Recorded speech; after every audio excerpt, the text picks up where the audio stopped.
Intara ya Tigray muri Ethiopia iritegura itora ry'abadepite ejo kuwa gatatu irenze ku cyemezo cya Minisitiri w'Intebe Abiy Ahmed cyo kwigiza inyuma amatora biturutse ku cyorezo cya virusi ya korona.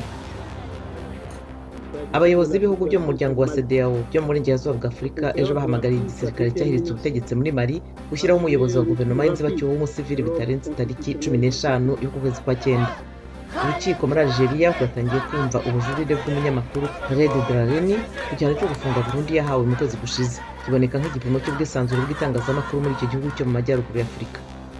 Imyuzure mu mpera z'icyumweru gishize mu murwa mukuru wa Senegal Dakar yahitanye abantu 4 kandi hari abanenga guverinoma barimo n'abaturage mu buryo babona yitwaye ko ntacyo yakoze. Ikoreshwa ry'amafaranga atiganwa yo kuri interineti azwi nka Bitcoin rimaze gufata umuvuduko udasanzwe mu bihugu byo ku mugabane wa Afurika, ibintu ubwo buryo bushya butashoboye ahandi kandi bigaragazwa n'imibare y'ibiro ntaramakuru by'Abongereza Reuters.